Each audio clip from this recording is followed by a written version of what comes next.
Benet's Bloody Bits. Hi, everyone. I'm Jason Benet, and today we have a very special guest, Lila Lasso. Yeah. Hi. Great. I probably should have asked that before we started, before I butchered your name, but thank God I got it right the first time. You did. A lot of people get it wrong, but you did. You nailed it. Great. So, did you always have aspirations to be an actor?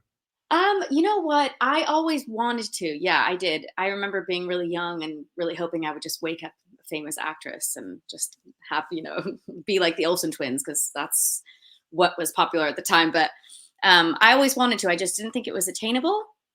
But yeah, it was something I always wanted to do. And I've only been doing it really for like maybe 2.5 years.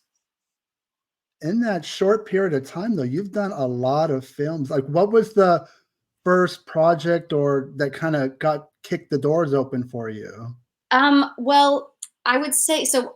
During COVID, I actually signed up to be an extra because I worked from home before that. I did graphic design and costume design, so it was always artistic. But I wanted to do something that was in a workplace with people that I knew that I would be able to like go and have time to do because I worked from home. So it was easy for me to have those random spare of the moment, work days where they're like, oh, come in to be an extra on this random TV show or this film.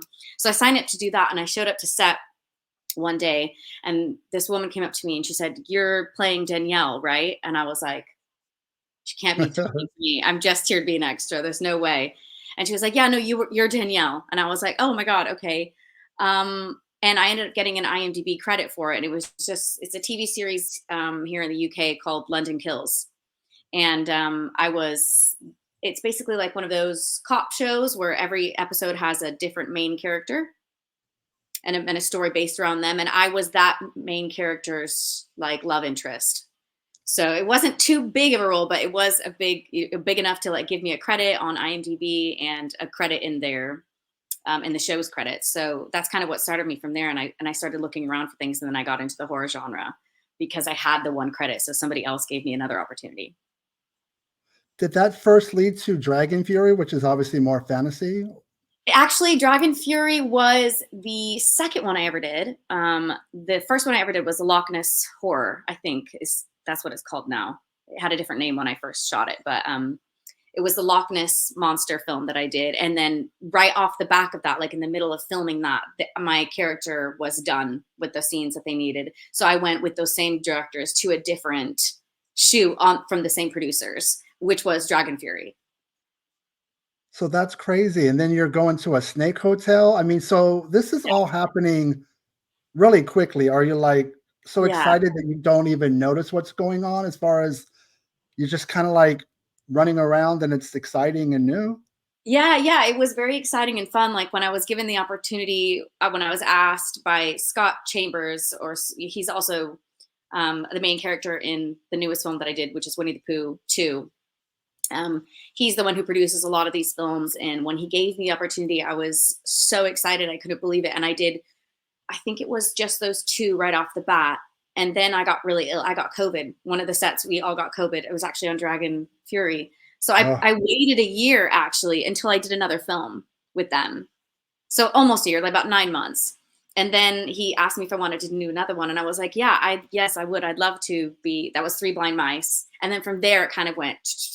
And I took every opportunity and I asked. And yeah, it was quite a whirlwind. And I just went with it. I don't think I was paying attention to how all these kind of nursery rhyme became films and Winnie the Pooh, and now a lot of the Disney stuff has gone public domain. Yeah. I wasn't paying attention. It kind of like it's everywhere now. It's kind of like a decade ago we had the whole Sharknado, and now there's Monsternado, and it's interesting. The horror genre always evolves into something you're not expecting, which is very exciting. It does. It goes through phases as well, doesn't it? Sometimes it's very fantastical with like vampires and werewolves, and then it switches into right now everyone's doing the public domain stuff. But we have been doing it for like, so when did I do Three Blind Mice? I think I shot Three Blind Mice 2 years ago now. And that was kind of the start of the fairy tale things. And right off of that, they shot the first Winnie the Pooh. And then there was Mary Had a Little Lamb. So they have been cooking it up for a bit. And now it's sort of taken like fire. Everyone's on the bandwagon. Yeah, and then you have, like you get to do Loch Ness Horror as well, so, I mean, you're just kinda like do you like being in all these horror films? Do you have, like at some point, do you wanna, like, pivot and just do more dramas or mix it up? Yeah, I actually, um, not yeah, I never ever saw myself in the horror genre at all. Um, I what I would like to do actually is more fantasy comedy. I'd like to do a weird fantasy comedy, that'd be great. I've always seen myself as some kind of weird little pixie fairy who plays pranks on people, that like that kind of character. I would like to do drama as well, but I really enjoy the idea of making people laugh and smile, and that's where the comedy comes in for me. It's my goal. Really want to get into something like that, whether it's in a film or a TV series. I prefer a comedy genre. Yeah, so something like Monsternado, like, Yeah. were you just like, "Okay, now it's getting really crazy and kinda kooky," right? But Yeah. it's all in fun, right? It's kinda tongue in cheek.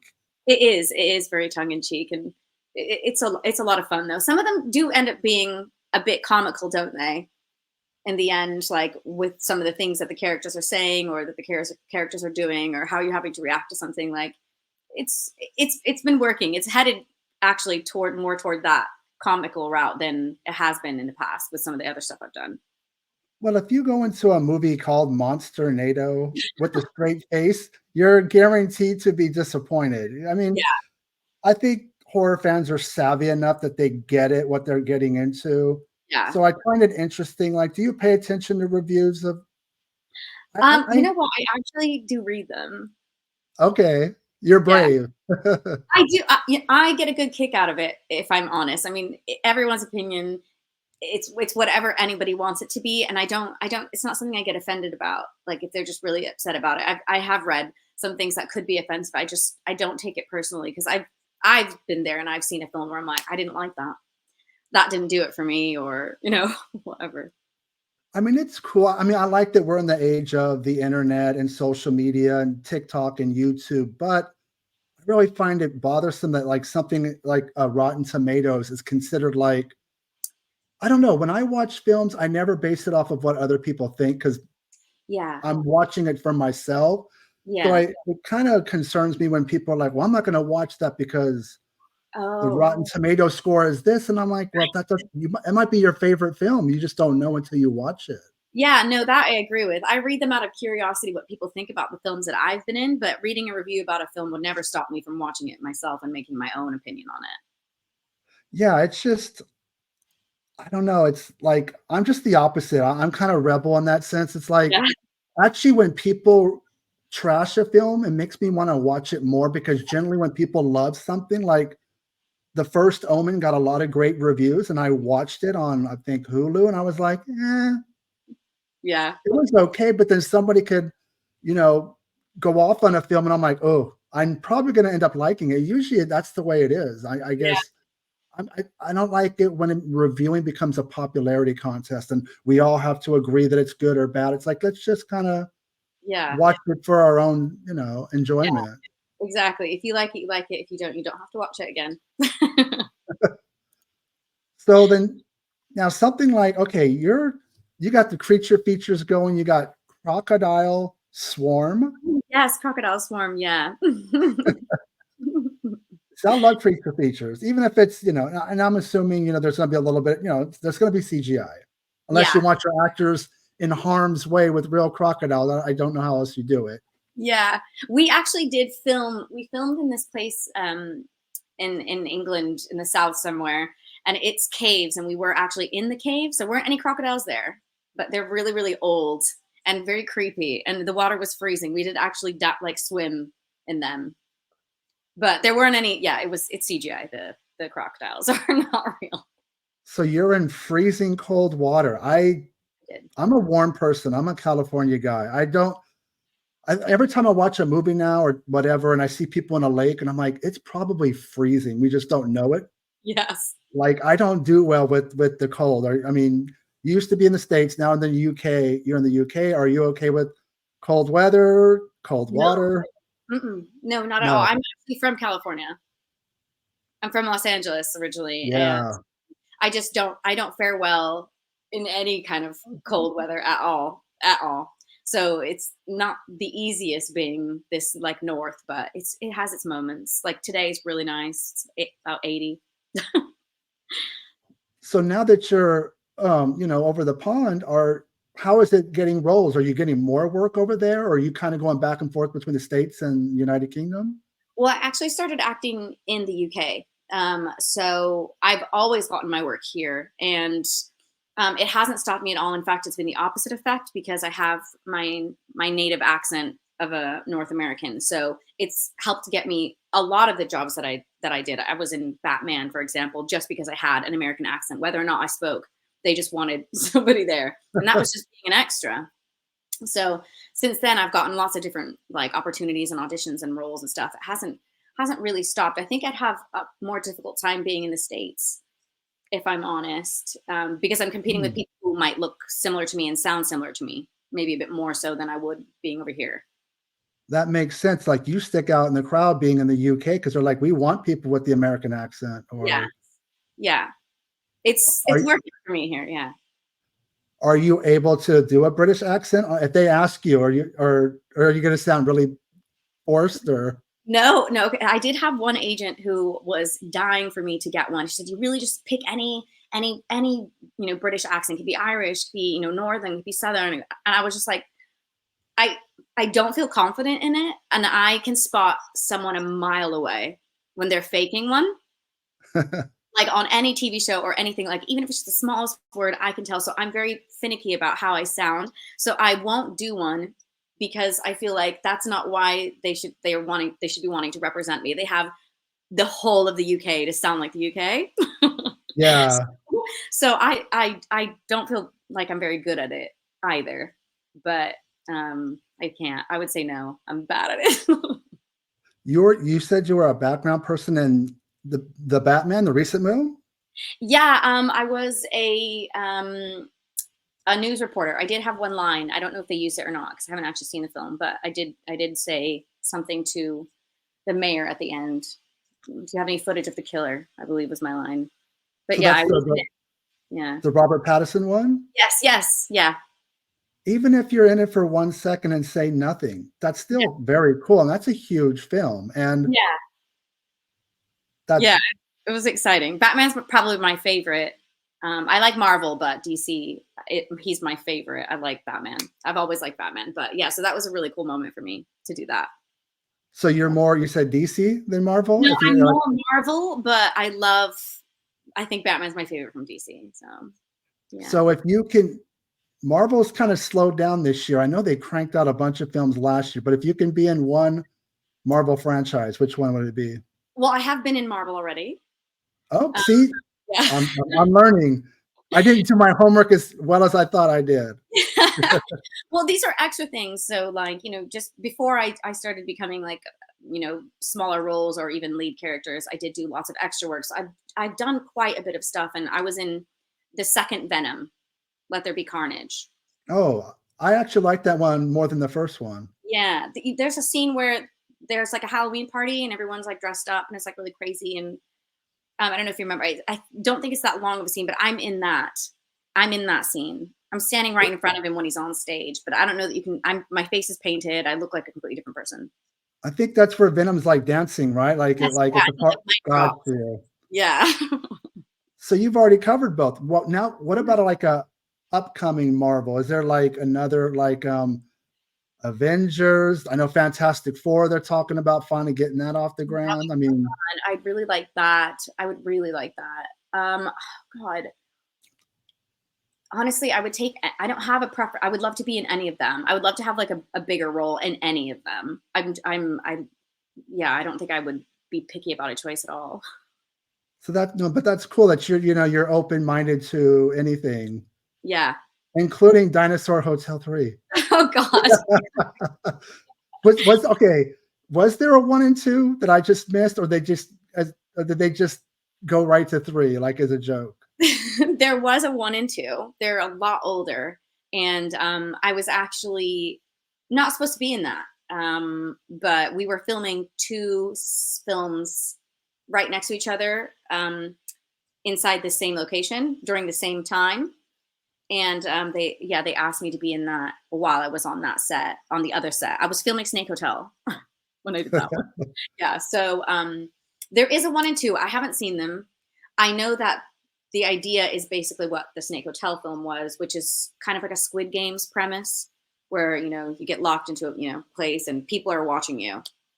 So I was 2 characters in Dinosaur Hotel. I was both a watcher and a player. So Winnie-the-Pooh, Blood and Honey, very successful film. The sequel comes along. Yeah. How stoked were you that this, you got the role? Because it seems to be going viral, Yes. People are talking about it. There's a buzz. Yes. I have to admit, I was really excited about it because I had worked with all of the people who were in the first one. I've worked with Scott and Reese, the Jagged Edge producers, pretty much my whole acting career that I've had with them so far has been due to them. And when I got the call, they actually offered me that role. And I was really excited because I knew everything that had been going on with the first one. And I was watching all my friends, and I was really, really happy to be part of the franchise because of how much love it was getting as well from the horror community. People were loving it and hating it, but it was cool to watch the attention that it got. And they're talking about it. I guess that's the most important thing, right? Because there's so many films that come and go, even if they're theatrical released or direct to video. Yeah. But it seems like this one is kind of people are talking about it quite a bit. They are, yeah. And it's cool. It's really, really, really cool thing to be a part of. I mean, without saying what happens to your character, how bloody does the film get? Because obviously with horror fans, they do like their it does get bloody. It's a very intense film. I can't even remember. There's a scene, and I think the director was saying, Reese, Frake-Waterfield, he was saying, I read an article recently about how many kills there were just in that one scene, which isn't my scene, was something along 45 or something insane. And that's just one moment in it. So they can expect a lot of blood and gore. There's a lot. I was screaming at the premiere inside the cinema, watching it on the screen. Did it already premiere over where you're at? So we had a red carpet event, which was a closed event. It was for actors and, everyone who worked on the film basically, and then close family and friends. So proper red carpet event. Some press were there as well. And that was in March. And then it released actually in the theaters in the US before it did here. So it just released here on the 7th of June. So it's just come out here. And I think it's about to go on video on demand in the US in 4 days on the 26th of June. Was that your first red carpet? That was my first red carpet that I was part of the film. Yeah, it was. Yes. I mean, lots of cameras, a lot of paparazzi, a lot of you've been on the other side, obviously going to premieres for other films, but now this is something that you're part of. Yes. You know what? It was really exciting, but I was fairly nervous about it because there were different news reporters there, and we were to be interviewed. So and we had to do 4 in a row. So I had to be okay, I'll stop here, interview, stop there, interview, stop there, interview. So there's a bunch of different ones, but it was really exciting once that part was over. But I had a really good time. It was really amazing to be a cast member at a red carpet event. Yeah. I would think it would sometimes be more nerve-wracking doing a red carpet than actually doing the acting in the film. Yes, it is actually. And I think I even maybe said that in one of my interviews, that it's almost easier to play a part. I can play a part. I can cry. I can fake die, in front of so many different people. But when it comes to being yourself in front of a camera, you're always oh God, I hope I don't mess it up. Or no, interviews are tricky. I mean, I've been doing them for about 15 years and different, I did website, I did magazine, and I've only been doing the YouTube for 4 months. But even now, you get a little nervous because you're on the spot and we're not live, but we're recording live. Yeah. So it kind of, all the little errors or mistakes might get magnified. So I would think it would be tougher to do a red carpet or a one-on-one or. Yeah. if you sit down with Access Hollywood or whoever and go, and they got the banner behind them with your film, and you're like, whoa. Yeah. Or the microphones with their logo on it, and you're like, oh my God, hi. Yeah. So you recently attended a horror convention? I did, yeah. Well, not a horror convention. It was a regular convention. It was, just like it wasn't horror based. It was more like a Comic-Con style convention. Kind of all genres. Yeah, yeah. Was that your first one? That was my second one. And I've done that exact one before. I did it in, I think, October I did it. And that was before the movie even came out. So this was a bit of a different experience because I had people coming up to me and having seen the film and like excited to talk about the other films they've seen me in. So that was pretty cool. I really enjoy personally like seeing everybody dressed up. I love a cosplay moment. So for me, I was like, oh my God. Yes, please, Wonder Woman, come over here. I can have a picture. Yeah, it's fun. Did you have your own table, or was it part of like more of a Blood and Honey table? I had my own table. So there were a couple of us there, and it's sort of the Blood and Honey franchise corner, but we each had our own table. So the first person who played Winnie-the-Pooh was there. Craig was there from the first film, and then Amber was there from this first film, and I was the only one there from the second film. Yeah, for this one. What I could tell you about horror fans, all it takes is one role, one scene, one death, one film. You could be doing conventions until your old age. Yeah. Because I've seen it happen. Like, yeah. Do you see yourself wanting to do this, later on? Yeah. I think it would be great. I love it. I would love to do more of those. I love the community that's surrounding it. It's such a fun thing to do, meet people and meet fans and meet people you never would have met before. It's really nice experience. I would love to keep doing it. And it opens the opportunities there's conventions everywhere. So you could be going to different countries and doing it, because obviously there's fans everywhere. I mean, down here, obviously Comic-Con San Diego is the biggest thing. Yeah. But I know Midwest to East Coast, they don't have access to Hollywood like we do. Like stars, and out here you can go to a supermarket and bump into Ben Stiller or something. True, so I know it's definitely something. It's a nice little thing on top of your getting paid for acting. I know some of these people do really well just doing conventions on the side, like a side hustle kind of thing. Yeah. Craig, actually, the actor who played the first Winnie-the-Pooh, the Winnie-Pooh in the first one, that's all he's been doing. He's always at a convention. He's always somewhere. He was in Niagara Falls. He goes everywhere. They fly him everywhere. Well, I just look at the guy that plays Art the Clown in Terrifier. He's making bank. Is he? Going around. I wouldn't say he's not Jason Voorhees, Freddy Krueger big, but he's getting there. And I know there's a Terrifier 3 comes out this October. Yes. He's doing really well. So that's what's great about horror. I mean, all fandom is good, but horror, we're very loyal to a fault. Yes. So I think that's one of the good things about us. Yeah, it's quite cool. I wasn't something that I was expecting, because I'm not, without being totally terrible, I'm not that big of a horror person.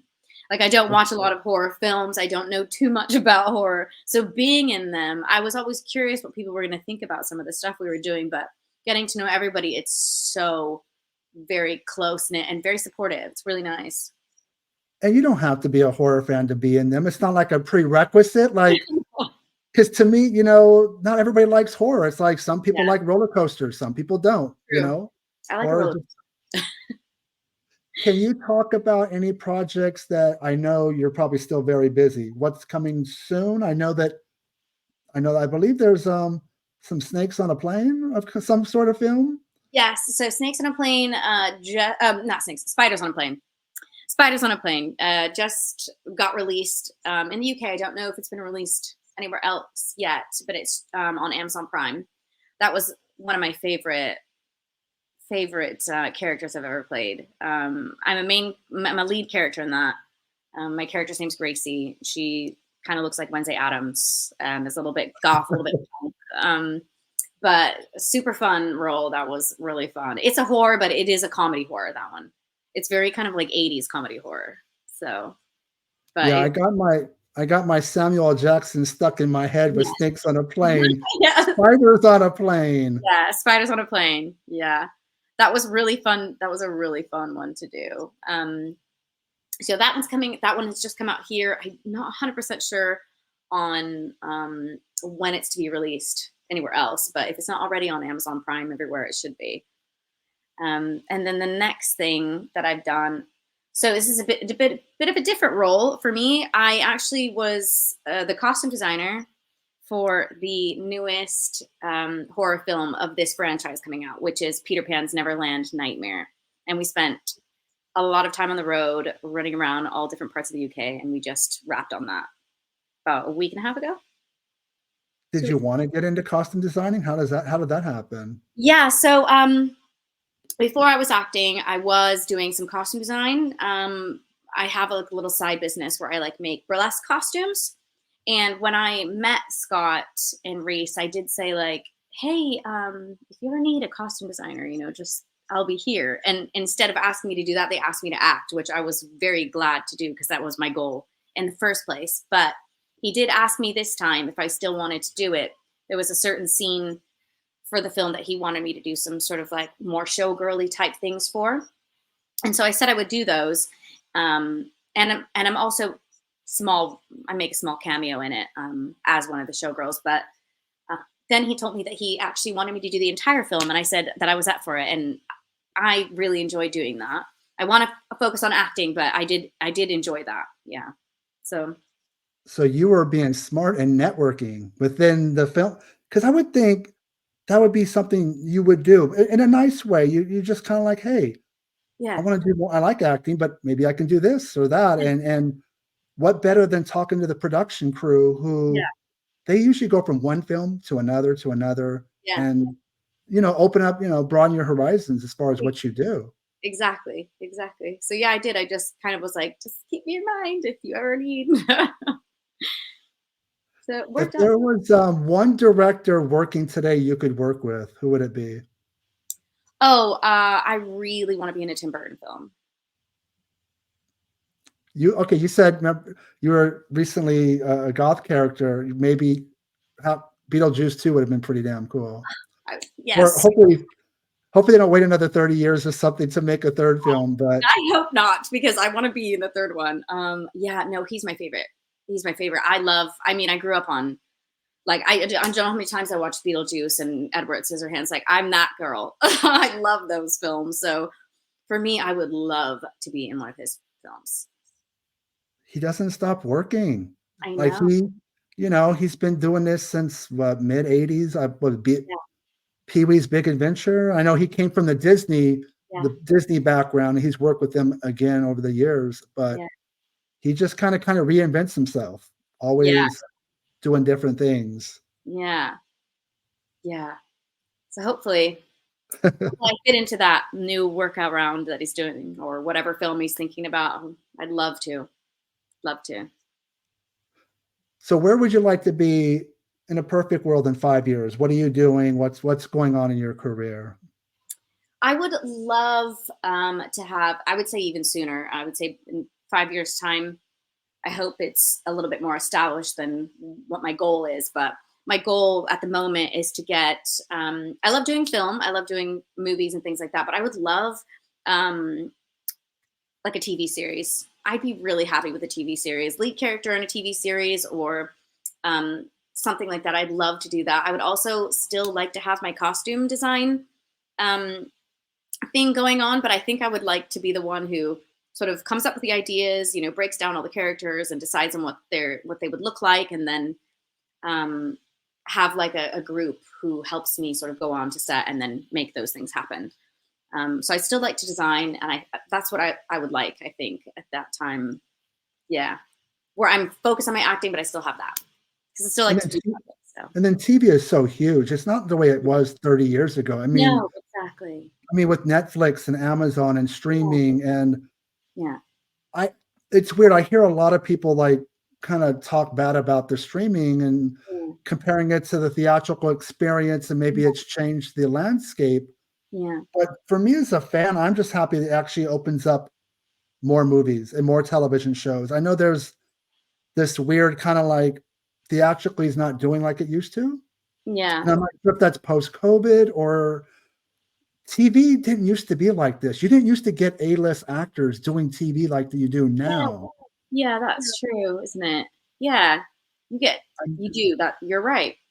You can pull in like Angela Bassett and to do American Horror Story. You know, that didn't happen 3-4 decades ago. Yeah. Everybody, I mean, there was the rare case of like a George Clooney going from TV to ER, you know, from ER to a big star, but usually not the other way around. Yeah.